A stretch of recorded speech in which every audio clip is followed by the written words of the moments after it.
Prenons un instant pour visualiser une scène digne d'un film de science-fiction. D'accord.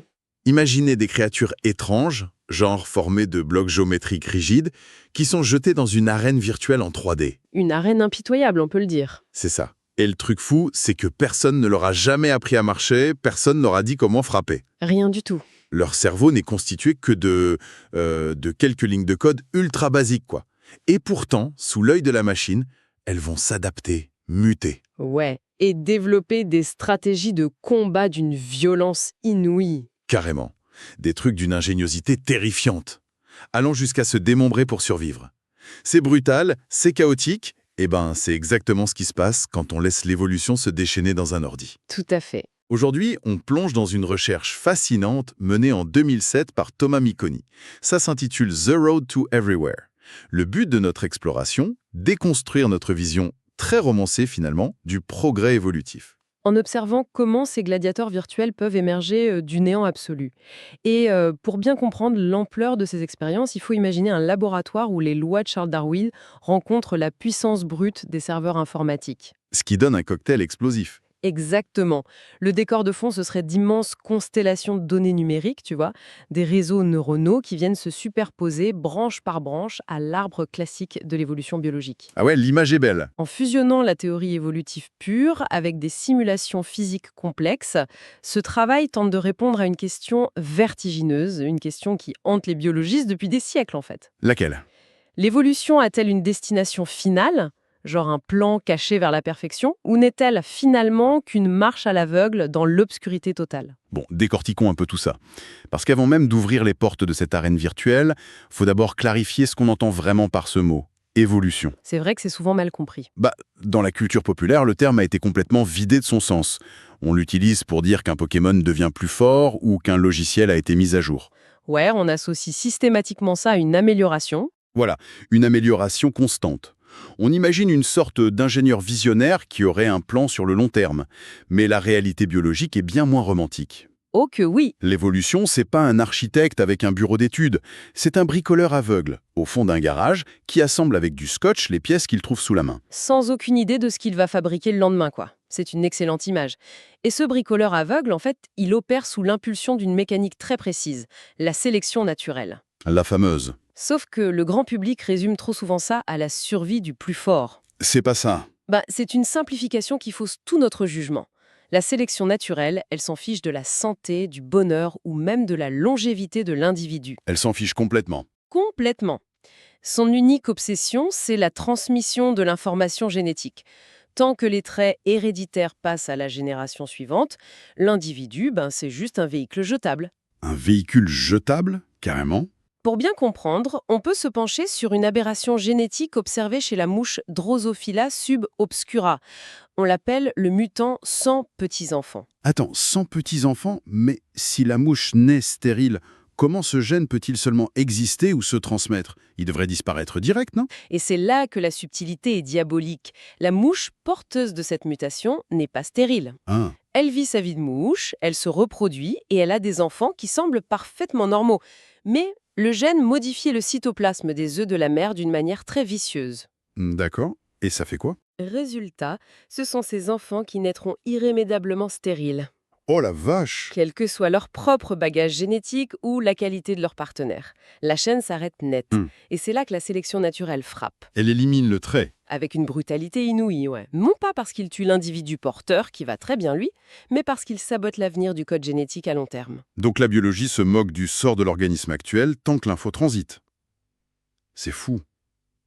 Ça déplace complètement notre grille de lecture, quoi. C'est clair. La survie individuelle est qu'une illusion. Un dommage collatéral du succès du gène. Et j'imagine que parfois cette logique pousse les organismes à des comportements carrément suicidaires, du moment que ça sert le code. Absolument. Ce qui est fascinant ici, c'est effectivement l'existence de traits sélectionnés qui nuisent intentionnellement à l'individu. Genre un sacrifice allitéré. Voilà. L'exemple le plus spectaculaire et sans doute le plus glaçant, c'est celui du dicrocoelium dendriticum. C'est la petite douve du foie. Un parasite, c'est ça? Ouais, un ver parasite dont le cycle de vie ressemble vraiment à un film d'horreur. Il infecte d'abord un escargot, puis une fourmi. D'accord. Et lorsque la colonie de parasites s'installe dans la fourmi, la grande majorité reste sagement à l'abri dans son abdomen. Mais un seul ver, un seul individu de la colonie, s'isole du groupe. Genre faire quoi? Eh ben, il migre directement dans le cerveau de l'insecte. Une sorte de mission kamikaze. Totalement. Une fois dans le cerveau, il prend le contrôle du système nerveux. À la tombée de la nuit, quand la température baisse, il force la fourmi à quitter sa colonie. Oh, le cauchemar. Il la fait grimper tout au sommet d'un brin d'herbe et il fiche ses mandibules pour qu'elle s'y accroche fermement. Mais dans quel but? Le but, c'est d'attendre qu'un mouton broute ce brin d'herbe au petit matin. Ah, évidemment. Le ver qui se trouve dans le cerveau, lui, sera détruit par les sucs gastriques du mammifère. Il ne se reproduira jamais. Son sacrifice est définitif. Mais les autres? Exactement. Grâce à lui, ces clones restés dans l'abdomen de la fourmi vont survivre, atteindre le foie du mouton et terminer leur cycle de reproduction. C'est machiavélique. Donc, la biologie sacrifie volontiers un individu pour que la lignée triomphe face à un environnement statique, genre le froid ou le sommet d'un brin d'herbe. C'est le principe. Mais au moins, le brin d'herbe, il change pas de forme pour esquiver la fourmi, lui. Pas vraiment, non. Le vrai cauchemar logique, ça doit commencer quand la chose à laquelle tu essaies de t'adapter essaie, elle aussi, de te tuer en retour. Ah bah là, la dynamique change tout. C'est là qu'on quitte l'évolution classique pour entrer dans la coévolution, en fait. Exactement. Quand l'environnement est constitué d'autres organismes qui mutent eux aussi, la situation devient totalement imprévisible. En biologie, on appelle ça l'hypothèse de la reine rouge. Comme dans Alice au Pays des Merveilles. C'est ça.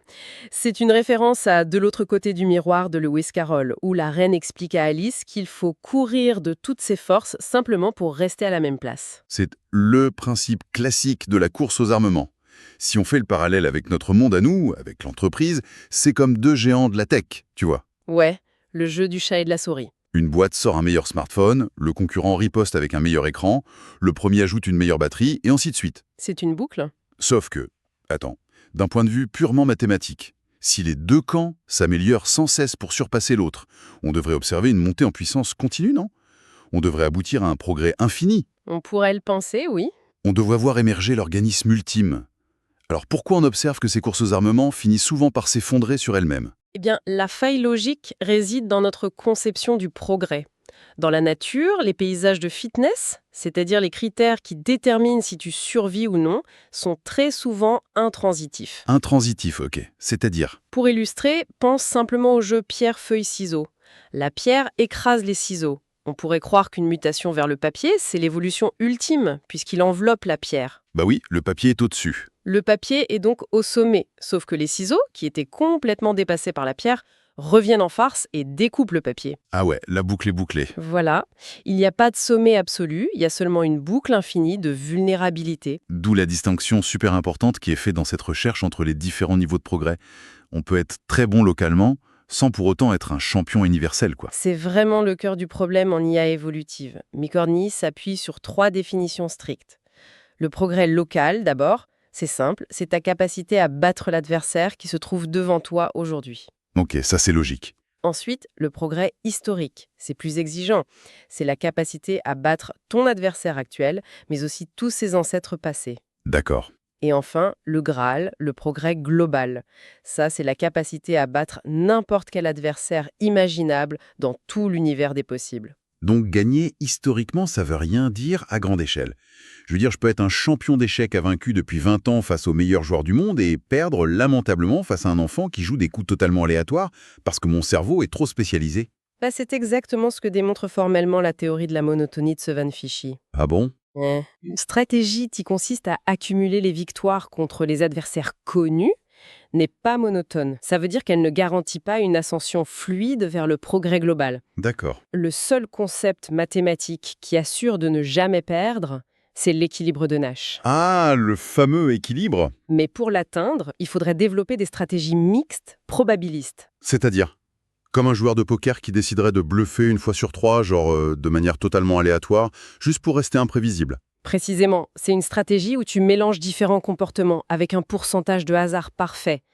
Mais pour des organismes simples ou des réseaux neuronaux primitifs, intégrer ce niveau de probabilité pure, c'est quasiment impossible. C'est là que ça devient vraiment intéressant.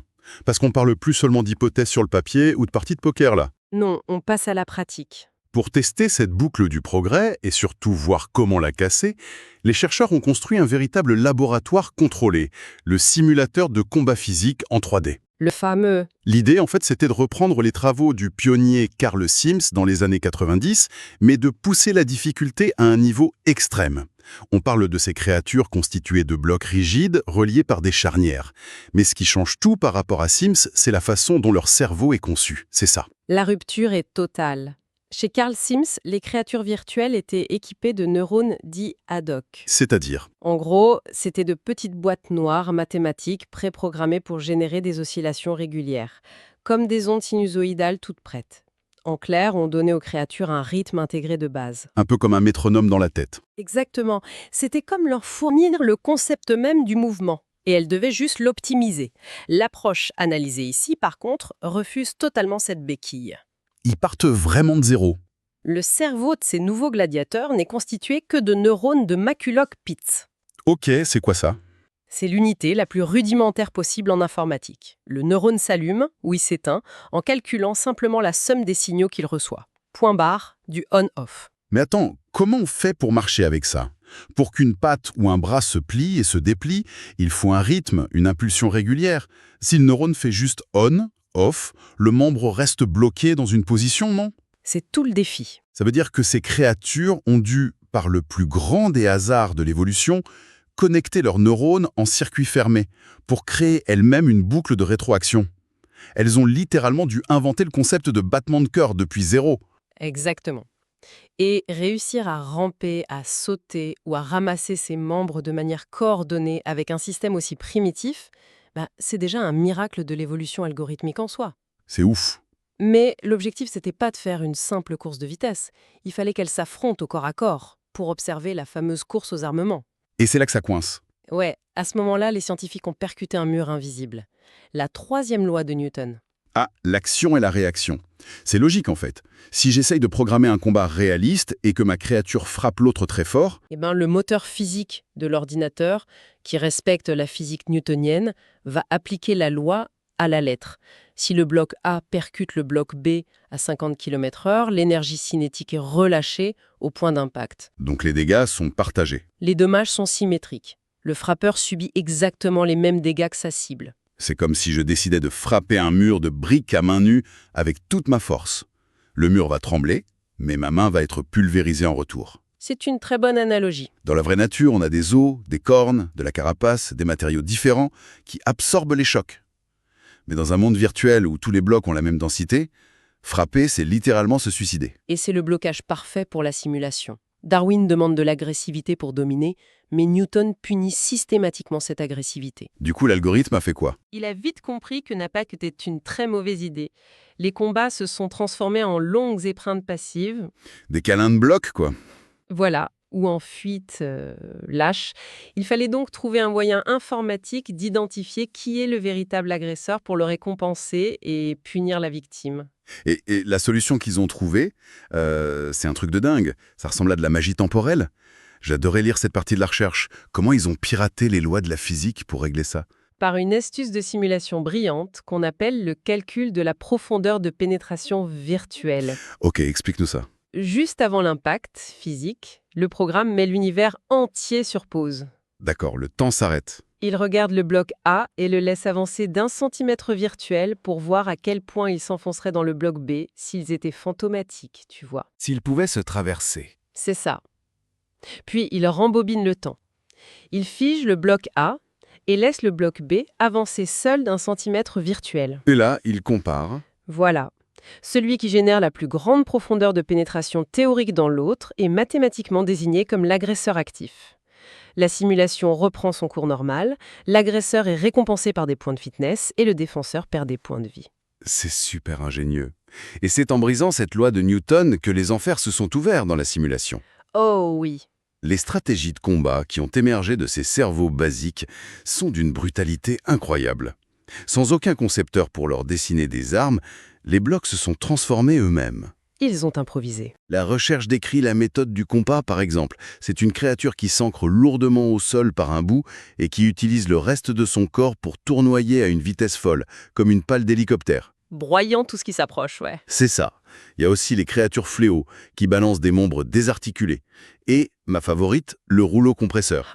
Le rouleau compresseur. Une masse gigantesque qui se moque totalement des attaques subtiles et qui se contente de ramper frénétiquement vers l'avant pour écraser l'adversaire ou le pousser direct hors des limites de l'arène. L'ingéniosité morphologique est vraiment spectaculaire.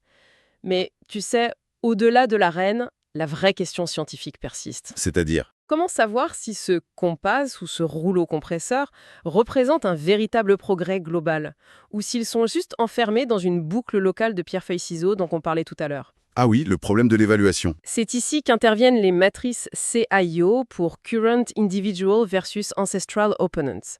En gros, l'idée, c'est d'organiser un tournoi des maîtres. Le concept a l'air super évident sur le papier. Pour prouver que l'évolution ne tourne pas en rond, il suffirait de prendre le champion de la 1000e génération et de le faire se battre contre le champion de la génération 999, Exactement. puis 998 et ainsi de suite jusqu'au premier pour s'assurer qu'ils les battent tous. C'est la théorie. Mais informatiquement, c'est un gouffre. Si on a des milliers de générations de chaque côté et qu'on doit croiser tout le monde, la puissance de calcul nécessaire devient exponentielle, non? Totalement. C'est un calcul au carré. Ça prendrait des semaines au serveur pour simuler la physique de millions de combats qui ont déjà eu lieu. C'est d'ailleurs l'écueil classique de la coévolution artificielle. Mais pour contourner ce mur de calcul, l'auteur a utilisé un tournoi des maîtres à grains grossiers, ou Coarse Grain Master Tournament en anglais. Ok, il a triché un peu. Plutôt optimisé.